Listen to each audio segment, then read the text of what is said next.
Hi అండి, అందరు ఎలా ఉన్నారు? అందరికీ ముందుగా సంక్రాంతి అడ్వాన్స్ విషెస్ అండి. ముందు అన్నీ చెప్పుకునే ముందు అనిల్ రావిపూడి గారు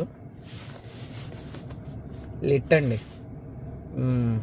ఫుల్ ఫస్ట్ నుంచి లాస్ట్ దాకా ఒక్క మినిట్ కూడా బోర్ కొట్టకుండా సినిమా తీశారు.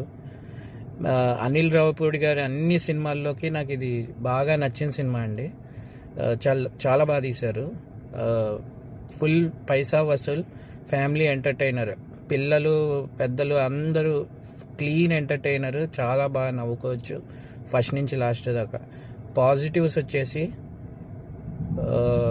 మెగాస్టార్ చిరంజీవి గారు as always after long time megastar గారి సెకండ్ ఏదైతే యాక్టింగ్ కెరీర్ ఉందో కంబ్యాక్ తర్వాత ఇది ఆయన బెస్ట్ మూవీ అండి. మెగాస్టార్ గారి బెస్ట్ మూవీ. మనకి చంటబ్బాయి కైండ్ ఆఫ్ కామెడీ మనం మళ్ళీ మెగాస్టార్ చిరంజీవి గారి నుంచి ఎక్స్పెక్ట్ చేయొచ్చు ఈ సినిమాలో. So first most positive Chiranjeevi గారు అండి. తర్వాత నయనతార కూడా చాలా బాగా చేసింది. అంటే క్యారెక్టర్కి మంచి సూటబుల్ క్యారెక్టర్ ఇచ్చారు, తను కూడా బాగా చేసింది. ఇంకా బాగా చెప్పాలి అంటే ఫస్ట్ హాఫ్లో వచ్చే ఇంటర్వెల్ ముందు వచ్చే ఒక చిన్న సాంగ్, ఫోక్ సాంగ్ టైప్ ఒకటి ఉంది, అది చాలా బాగుంది, బాగా తీశారు అది. నెక్స్ట్ పాజిటివ్ వచ్చేసి బీమ్స్ అండి. బీమ్స్ బ్యాక్గ్రౌండ్ చాలా బాగా చేశాడు. పాటలు అంత ఎక్కకపోయినా కానీ బ్యాక్గ్రౌండ్ మ్యూజిక్ మాత్రం ఎక్సలెంట్గా ఇచ్చాడు బీమ్స్.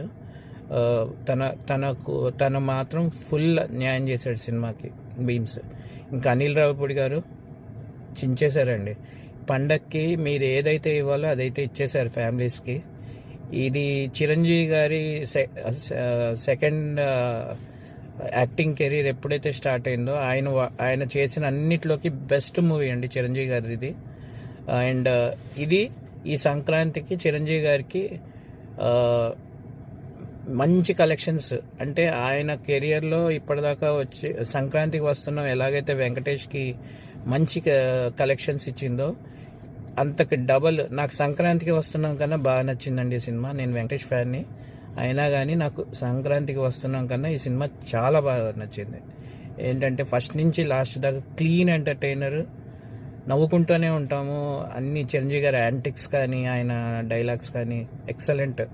అనిల్ రావిపూడి అసలు ఫ్యాన్ బాయ్ అని అనిపించాడు చిరంజీవికి, వెంకటేష్కి చించేశాడు. ఇంకా